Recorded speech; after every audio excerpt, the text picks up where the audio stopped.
Hi everyone, this video is meant as a follow-up to the previous super long video I had before, where I was explaining how I go about characterizing a printer for the purpose of making an ICC profile.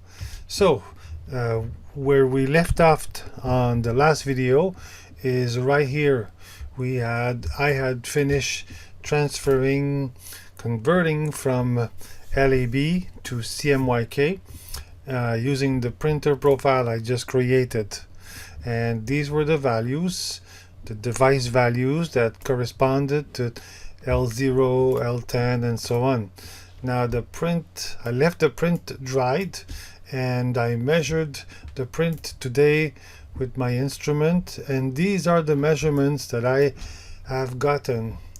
25.0 minus 1 for this patch, 27.0 minus 1.5 for this patch, 31.0.6 for this patch, 37, 43, 51, 59, 68, 77, up to the color of the unprinted paper. So what does that do? Well, we can look at it visually, and I think visually is an important attribute, because if this doesn't look neutral visually, then Houston, we have a problem. Before I get to the visual quality or visual aspect or appearance of the printed, let me show you one or two quick analysis that can be done. The first is called Lightness Mapping, and it involves plotting the LAB, in this case just the L of the measurement, onto this graph. So at the bottom what I have is the source lightness from 0 to 100, and on the y-axis what I have is the measured lightness from 0 to 100 presumably. And we can see here the effect of the black point compensation, because I believe that this line otherwise should be straight up to here and then start to rise. And you see, it's not quite linear. Mind you, 50 is pretty close to 50, 60 is pretty close to 60. There's a slight less because the final here doesn't map to 100. If the paper shade was 100, then we would have a linear relationship over here.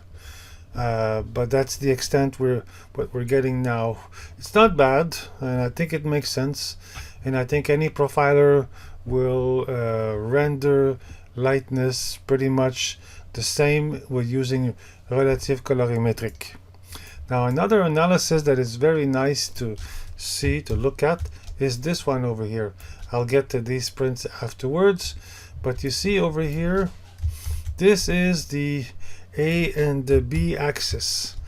The paper, if I go back over here, see there's for each measurements there's the L, the A and the B. So the L star and the A star and the B star, the three numbers. So if I take this and move this out of the way and reduce this a little bit so you can better see what's going on, the first digit over here is L star, the second digit is A star, and the third digit is B star, such that for this patch 0 I measured with my instrument 25 in L, 0 in A, and I measured what, 1.0 minus 1.0 in B. So that's how the results come in. That's how the numbers minus 1 in B. So I should be able to add just a little bit more space over here so you can better follow what's going on. 25 over here, 0 over here, and minus 1. So that's the three numbers we have.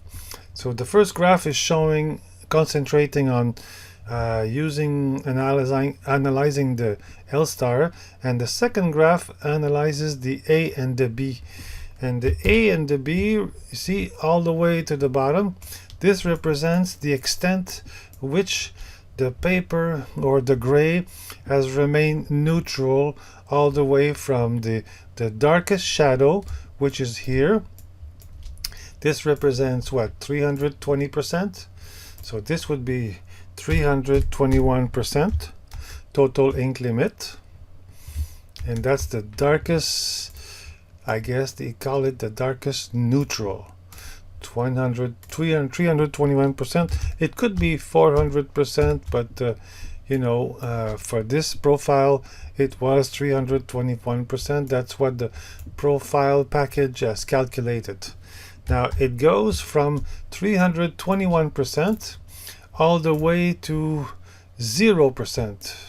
0%, which should be at the other end of the graph. 0%, and at 0%, what do we have? We have the unprinted paper. So if we measure the unprinted paper, and the measurement of the unprinted paper is here as well, 95.2, 1.6, and minus 6.90. So what do we have? We have, see, this is 1.5. So this is about, you see, 1.6. So if I was to transfer this one, let's say, let me move this out of the way just quickly. So this would be 1.6, and this would be over here minus 6.90, minus 6.90. That's the B star. So B star minus 6, and this is the A star.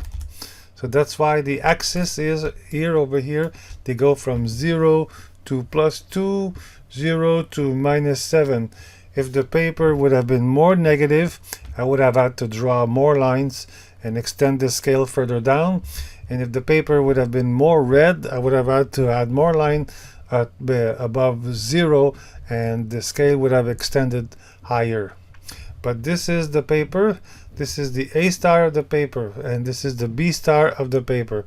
So ideally, what we would want is to have a grayscale progression that would be a linear, relationship between the darkest neutral and the lightest neutral, which is the paper.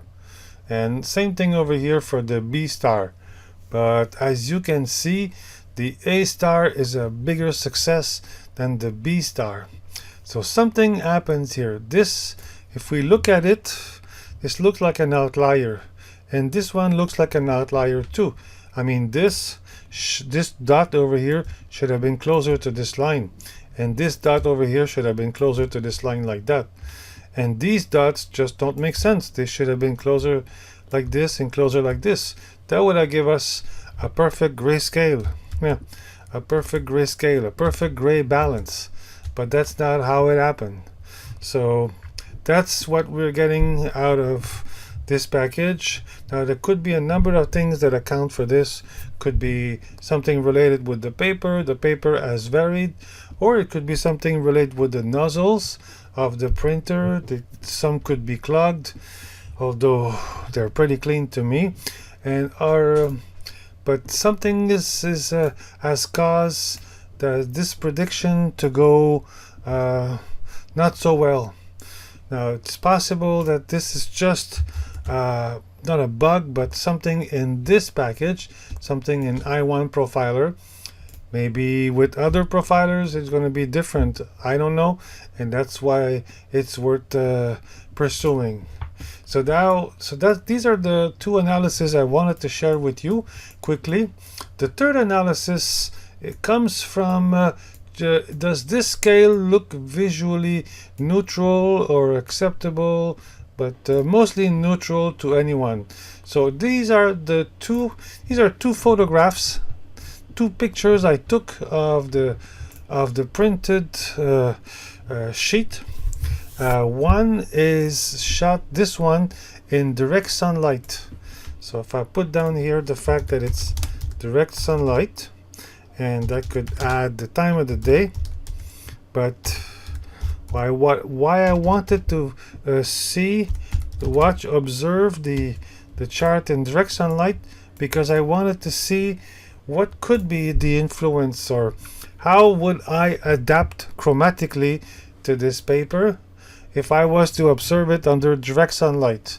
And you see, it doesn't look bad. The print doesn't look bad. The print doesn't turn yellow all of a sudden because it's viewed under direct sunlight. Now what if I observe the print in the shade? So this is sky light only, and here direct sunlight is probably direct sunlight only, because there was no contribution of the sky. And see the difference between the two, how this one looks bluish and how this one looks more neutral. And maybe it has to do with the ICC profile, or I'm not sure. Let me just quickly go back to Photoshop to show you what happened. So go File, Open, maybe open Recent. This is the first one, if I'm not mistaken. Let's see. This is the first one, and now it has. So I want to go back to default. So when it came in as a raw picture, you see it came in this way. And now if I place the picker onto this patch, which represents the paper, you see I have 183, 183, 184. So for white balance. So my camera has done a good job of capturing either the white balance. So all I did here was to increase the exposure until it's gotten to about 250, and you see it's still all pretty good, visually pretty neutral. Now let's see the other one. The other one would be, I think it's this one, 710. It's, yeah, because 710 would be the second one. So same thing over here. Let me go back to default. You see how this looks blue? It looks blue because it is shot in the shade. And if I place the picker over here, you can tell from this area, you can tell that it's bluer because I have a B of 201, and so that's a higher value than the red and the green. So all I did over here was again to increase the exposure until I got to about 250 more or less, and that's how I used it. So incomplete sort of a chromatic adaptation, but I know I could always click on this area with the picker and neutralize it, and see how it becomes neutral. It becomes D50 sort of, almost. So I'm gonna hit cancel, and this is what we got. I'm gonna go back to Illustrator. So I would leave it at here for now, and continue with other profilers, or I'm not sure. I think I might try it with a GCR kind of profile to compare with the UCR profile, see what the difference is. So thank you so much for taking the time to watch the video. If you have any questions, please leave them as comments. I'm glad to help, and at the same time get your suggestions. Thank you so much.